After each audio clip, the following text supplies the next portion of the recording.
kalau Mas Jojo lihat ada pabrik yang sedang dibangun, ada tiang baja disambungkan dengan WF, girder dan lain-lain, itu dulu profesi saya. Oh gitu. Tapi emang profesi itu emang seneng, udah termasuk passion Bapak atau cuma Tidak. dia Konco lawas, kadang di awal profesi ini tidak cocok dengan hati kita. Iya. Semua hal belum tentu cocok. Betul. Contoh, istri, Iya betul. pacar, orang tua, belum tentu cocok. Iya. Tapi kalau sudah takdir, maka itu harus kita buat menjadi cocok. Jika demikian, maka tidak ada lagi rintangan di depan kita. Karena apapun, insya Allah bisa kita lewati. Buat Konco lawas, kos saya yang pertama, itu adalah di sebuah tempat petakan sederhana, ya, yang di situ makan, di situ tidur, di situ mandi. Kebayangin aja udah gimana. Itu istana pertama yang saya punya. Masya Allah.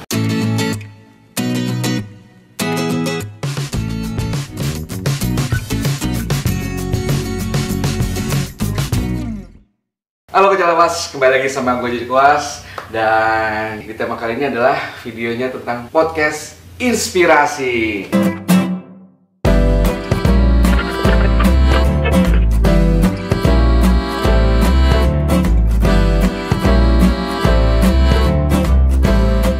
Nah, buat kalian yang kemarin udah ngikutin gue kemana aja, gue udah muter-muter ke perumahan Cikahuripan ya kan, terus gue review juga rumahnya, pokoknya banyak banget. Dan sekarang nih gue dikasih kesempatan langsung podcast dengan direktur utama dari perumahan Cikahuripan 6 ini.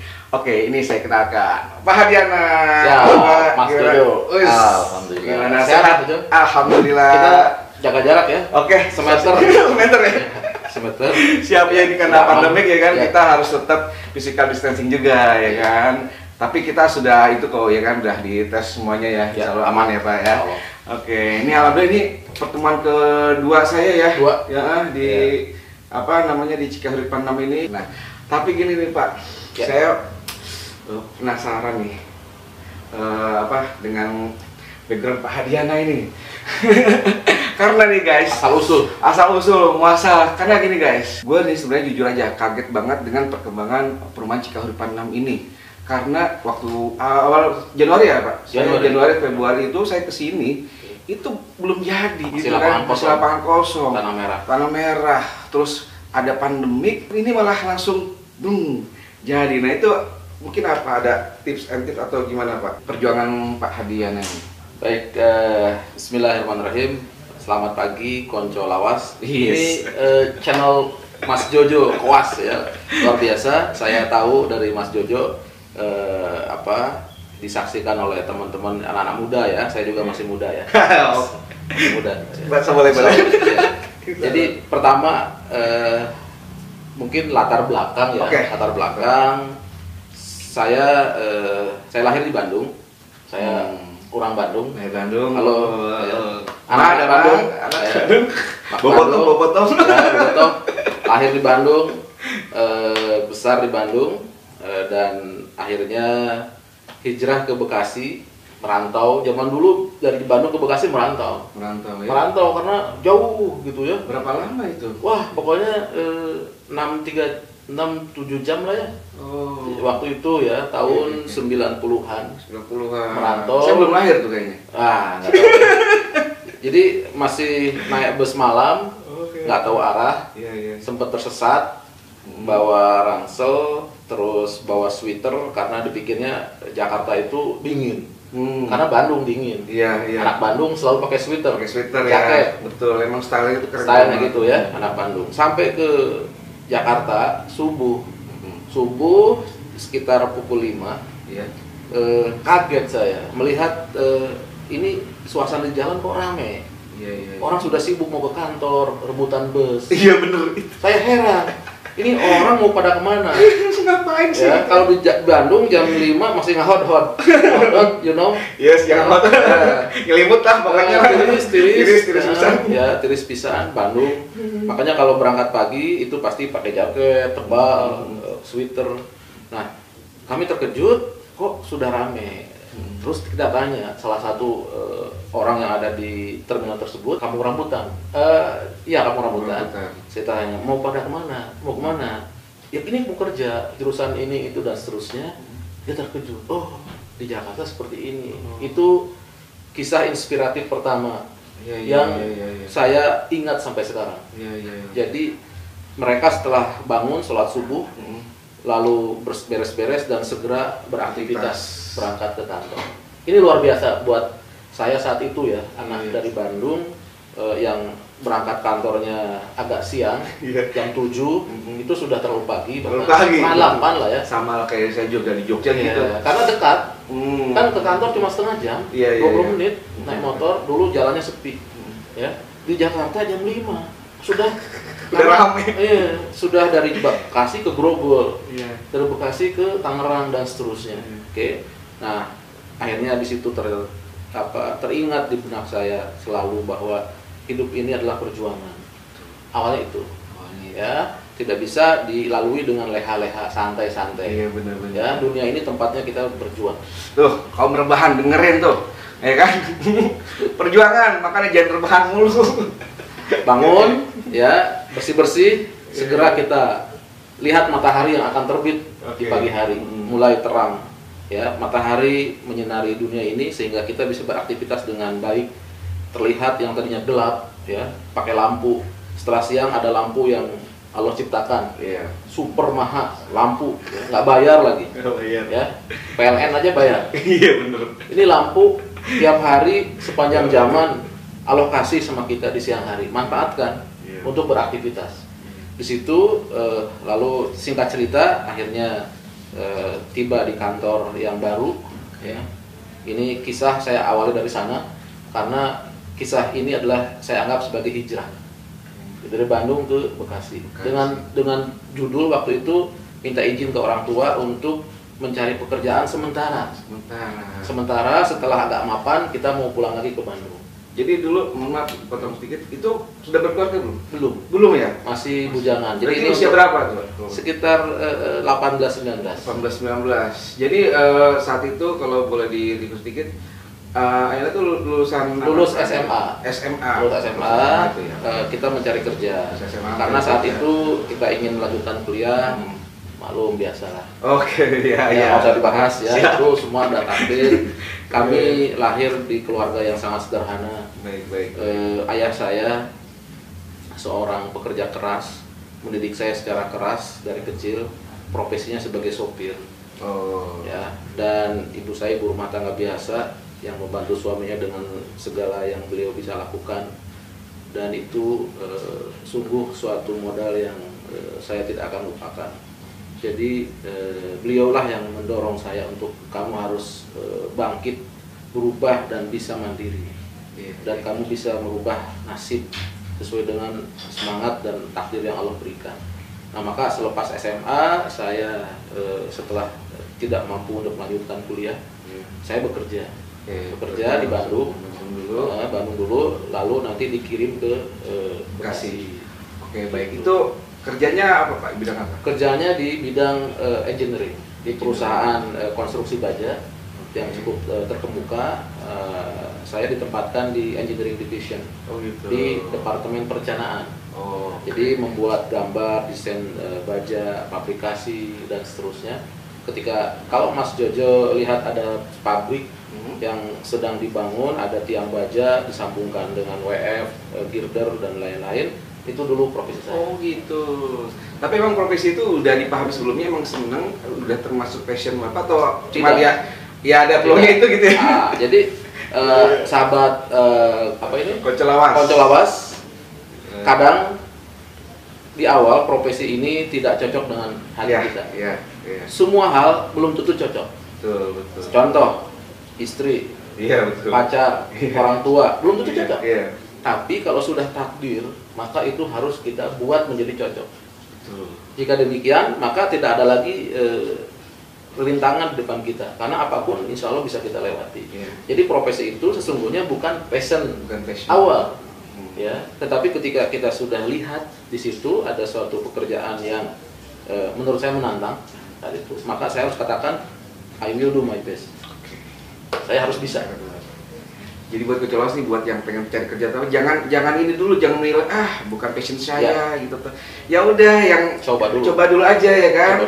Jalannya seperti itu, nikmatin dulu, coba dulu, siapa tahu itu nanti akan jadi passion kalian. Dan yang penting itu ya karena kebutuhan aja ya. Jadi jangan menilai passion dulu. Karena kita namanya hidup ya kan, awal apalagi buat fresh graduate ya yang belum punya pengalaman atau apa, jangan terlalu banyak milih ya Pak ya. Untuk pekerjaan. Perumpamaannya mirip, maaf kalau kita mengilustrasikan seperti sebuah kemeja. Ya. Ketika kita pakai, kadang tidak pas-pas banget dengan badan kita. Kurang sedikit, lebih sedikit dan seterusnya. Jangan ditinggalkan dulu. Pakai dulu. Setelah itu baru mungkin perlu rombaklah sedikit-sedikit. Nanti akan bertemu dengan sesuatu yang dinamakan passion itu. Itu yang pertama. Nah, lanjut kita akhirnya terus belajar di dunia engineering tersebut. Akhirnya sampailah pada titik tertentu ada kejenuhan. Itu berapa lama kerja tuh? Sekitar 3 atau 4 tahun. 3-4 tahun ya. Dulu ngekos atau gimana Pak? Ngekos dulu. Sahabat Kecolaos, kos saya yang pertama itu adalah di sebuah tempat petakan sederhana, ya, yang di situ makan, di situ tidur, di situ mandi. Kebayangin aja udah gimana. Itu istana pertama yang saya punya. Masya Allah. Ya. Oke. Jadi kita mulai dari tempat yang seperti itu, tapi kita syukuri saat itu memang kita mampunya seperti itu. Yang penting kita bisa berdiri di atas kaki kita sendiri. Tidak bertumpu kepada orang tua atau bahkan saudara atau pihak lain. Tapi kita utamakan kita bisa bertumpu di atas kaki sendiri walaupun kontrakan kita seperti itu, yang penting kita bisa mampu membayar. Nah, jadi berarti kurang lebih 3-4 tahun dari situ merasa jenuh.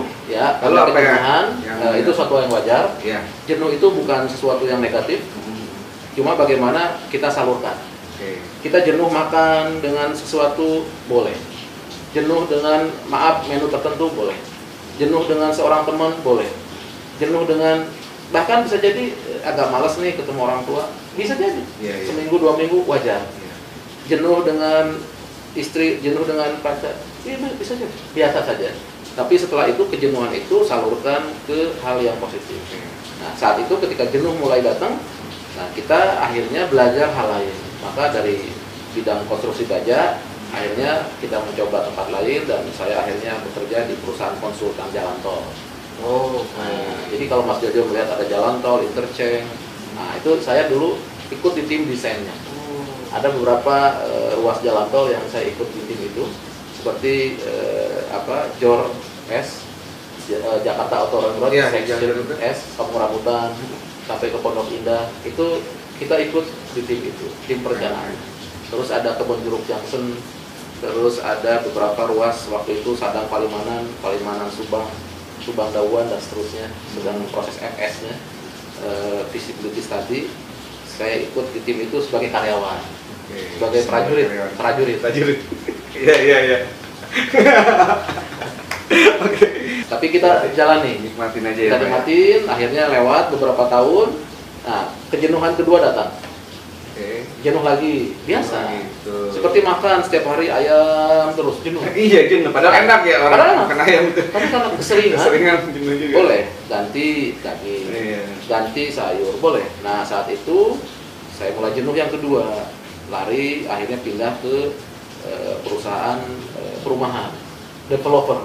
Oh itu tahun berapa Pak? Tahun 95-an mulai mengenal developer. Akhirnya disitulah kita mulai belajar dari mulai kita mendesain dan seterusnya. Tapi lagi-lagi saya sebagai karyawan kerja, hitung lemburan, bayar dan seterusnya. Sebagai apa itu tadi? Tetap saya kebetulan di tim perencanaan terus. Ya, di perencanaan sebagai seorang staf perencanaan. Saya mengikuti perintah dari kepala bagian kita, engineering manager kita, diberikan tugas, selesaikan, tapi ilmu itu tetap kita serap. Dengan tanpa pikiran apa-apa, tanpa rekayasa, tanpa rencana yang terlalu besar. Bahkan hal yang seperti sekarang ini saya anggap hampir seperti mimpi. Saya nggak pernah membayangkan, bahkan mimpi saja saya nggak berani. Seperti ini tuh. Padahal mimpi itu gratis ya? Mimpi itu gratis. Berarti sebenarnya untuk yang sahabat Koco Lawas yang sekarang masih muda nih, bermimpilah kalian. Mimpilah setinggi mungkin ya. Iya. Gitu. Mumpung mimpi itu. Tetapi sambil bermimpi itu kumpulkan ilmunya. Iya. Pengetahuan siapkan. Iya. Nah, ternyata saat itu ketika saya lalui kejenuhan, pindah dengan positif, kejenuhan, pindah dengan positif, kejenuhan, pindah dengan positif, ternyata suatu ketika yang tidak pernah saya duga, sampai tahun akhirnya saya ditakdirkan oleh Allah, diberikan kesempatan untuk mendirikan sebuah perusahaan. Sampai ke titik itu tahun 2004. Jadi 10 tahun saja. Mulai mengenal developer itu 10 tahun kemudian ternyata saya diberikan kesempatan untuk mendirikan perusahaan. Walaupun awalnya bukan developer, ternyata awalnya itu dari sebuah perusahaan konstruksi tadi. Ya, jadi kita diberi peluang untuk mengerjakan sebuah proyek yang di situ bergabung semua ilmu yang waktu awal saya pelajari. Asli. Jadi ada kaitannya ya? Sangat. Jadi apa yang saya lakukan hari ini, ini adalah rangkaian panjang yang nggak pernah saya duga. Jadi emang dari kebetulan ya sebetulnya ya? Semua direncanakan, hanya kita yang nggak pernah tahu. Maka pesan saya tadi, jika teman-teman bertemu hal yang positif, ikat, pelajari, siapa tahu itu akan berguna di kemudian hari. Jangan disia-siakan masa muda itu, karena dia tidak akan pernah kembali. Saya, kalau saja muda lagi, saya akan lebih baik dari itu. Saya mau belajar terus, tapi kan nggak bisa. Alhamdulillah. Oke, berarti 10 tahun mengenal developer, mulai dipercaya untuk membuat perusahaan itu tahun 2004 saya bergabung dengan sebuah perusahaan. Jabatan pertama saya agak lumayan adalah sebagai project manager. Itu sudah mulai ngerasa passion Bapak belum?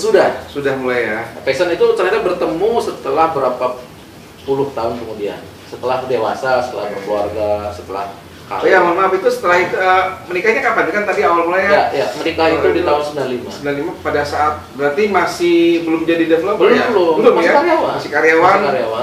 Murni, tapi saya mulai sore hari memberanikan diri menerima tawaran dari beberapa perusahaan untuk mengajar. Mengisi kelas di beberapa perusahaan tentang sebuah program yang namanya AutoCAD. AutoCAD itu program perencanaan yang dipakai untuk para praktisi di bidang arsitektur atau struktur dan engineering pada umumnya untuk membuat sebuah gambar skematik atau gambar engineering, gambar perencanaan. Nah, saat itu program itu masih jarang dipakai di perusahaan. Saya alhamdulillah ada beberapa tawaran di perusahaan dan saya iakan untuk mengisi di sela waktu setelah selesai jam kerja. Jam 5 ke atas, setelah jam kantor, saya berlari ke kantor lain untuk mengisi kelas, mengajari teman-teman yang lain untuk sesuatu pekerjaan yang siang harinya saya kerjakan. Siang harinya saya bekerja untuk sebuah perusahaan, sore harinya saya mengajar di perusahaan lain dengan bidang yang tadi siang saya kerjakan. Jadi men-share apa yang sudah dikerjakan ya. Dan itu di hire saya, alhamdulillah. Dapat katakanlah dapat pembayaran dari beberapa kali kelas. Saya kalau nggak salah 2 kali kelas terkumpul uang dan menikahlah saya. Jadi itu yang saya pertanyakan ya. Kondisi menikah itu seperti apa saat itu? Kondisinya? Baik, menikah saat itu ini juga inspirasi buat saya. Betul. Saya paham bahwa orang tua hidup dengan keadaan yang sangat sederhana. Maka saat itu saya berpikir saya ingin menikah, tapi 1 rupiah pun seluruhnya saya ingin memakai uang sendiri. Masya Allah. Bahkan rada nekat juga saat itu. Saya sampaikan ke orang tua dan semua saudara, mohon izin, saya mohon doa dan dukungannya. Tapi jika ada kelebihan uang yang ingin dibantu ke saya, tolong simpan dan jangan berikan ke saya. Gitu. Saya saat itu menikah tidak menerima hadiah. Jadi kalau sekarang KPK menganjurkan pernikahan tidak terima hadiah, itu saya tahun 90 sudah diterapkan ya. Saya sudah melakukannya untuk diri saya sendiri. Ya, qadar Allah, saya tidak diberi kesempatan menjadi ketua KPK. Jadi saya tidak menerima gratifikasi. Tapi KPN ya? KPN. Ya, KPN. Ternyata takdir menentukan kita harus beda satu angka, satu huruf aja. K, P, M. Oke. Jadi saat itu saya sampaikan ke om-om saya, mamang saya. Kalau di Bandung mamang ya. Mamang, uwa-uwa, bibi-bibi saya, orang tua saya, punten, maaf mang. Jadi saya terima kasih. Ya pokoknya terima kasih amplopnya. Semua yang saya sudah pernah lihat, kecuali sembunyi-sembunyi di belakang saya, mungkin saya nggak tahu. Tapi yang saya tahu, mohon itu dikembalikan. Saya cukup minta didoakan yang barokah aja. Saya tidak menerima amplop. Nah jadi anti gratifikasi itu saya sudah terapkan dari awal. Ya. Sebelum ada KPK. Ya, insya Allah itu asli, real. Saya wallahi memang saya niatkan saat itu sederhana. Saya khawatir terbebani. Iya, takut ada tanggung jawab atau ya pokoknya budi dan sebagainya kayak gitu ya. Biar saya bawanya ayam ya seadanya, memang itu rezeki saya. Saya bawanya kambing ya rezeki saya. Dan saya menikah di Jogja. Oh di Jogja? Di Jogja? Kalau orang Jogja. Kok di Jogja? Apa? Saya Bandung. Saya bertemu dengan calon istri di Bekasi. Orang Jogja ya? Ternyata orang Jogja. Oh. Saya pikir orang Priangan. Iya. Jadi saat itu dalam petik saya agak salah. Orang Jogja nih. Saat itu masih ada aura-aura masa lalu. Hikayat-hikayat konon katanya zaman kerajaan ini itu masih zaman saya masih ada, sehingga saya agak ragu nih. Wah, ini lain suku nih, primordial zaman dulu. Yang ini anak-anak muda, Koncolawas, jangan ya. Dunia sudah semakin baik sekarang, semakin bagus. Kita menikah dengan pokoknya yang seirama, sekeyakinan, sepaham, sevisi, semisi. Go ahead. Suku lewat. Nah, itu nanti bisa dikompromikan. Waktu itu enggak, kita. Nah itu kan ada tanggal apa istilah hitung-hitungan Jawa tuh. Ada. Dan ngikutin hitungan Jawa itu. Enggak. Jadi nah ini bagus. Saat itu masih zaman kami masih ada hitung-hitungan. Iya. Nah, tapi kan kalau saya orang engineering. Nah, pakai hitungan juga saya. Oh iya, perencanaan. Perjalanan saya adalah saya harus menikah di tanggal yang saya bisa dapat cuti. Oh gitu. Jadi saya bilang ke calon istri saya, silahkan, ini kalau calon istri saya atau sekarang saya menonton, ya ini silahkan dikonfirmasi. Jadi saya bilang silahkan menentukan tanggal sama mbah-mbah yang di sana itu, sama para penghitung sepuh itu, tapi tolong jatuhkan di hari Minggu. Berarti intinya mah tetap sebenarnya nggak secara langsung. Ayah sendiri yang merencanakan. Ya kan ini diplomasi. Iya betul. Nggak boleh. Terus juga. Nggak boleh frontal. Kalau memohon sesuatu ke orang tua, iya silakan rencanakan. Silakan Mbah, monggo dihitung sebaik-baiknya. Tapi tolong ya, kalau bisa tanggal 25 Desember gitu. Terus dari dan akhirnya terjadi perdebatan sedikit ya. Itu apa yang jadi debatnya apa? Ya kan karena nggak sesuai dan seterusnya. Ya, nah di situ Koncolawas. Ketika ada satu prinsip yang tidak bertemu, kita harus kuat pegang. Tapi cara harus lembut. Nggak boleh pakai cara yang kasar, yang keras. Ya, kita pelan-pelan. Gini Mbak, kasih tahu lah penjelasan bahwa tanggal 25 itu adalah hari Ahad, waktu itu hari Minggu. Jadi saya bisa ngambil cuti agak banyak, mulai dari hari Kamis, Jumat, Sabtu, Minggu. Karena kan jauh dari Bandung ke Jogja. Perjalanan aja waktu itu jauh. Semalam ya. Semalaman. Bisnya juga zaman dulu kan atau iya betul. Pokoknya nggak ada tol yang sekarang. Nggak ada tol Cipali. Ada. Lewat jalur-jalur tradisional, masya Allah.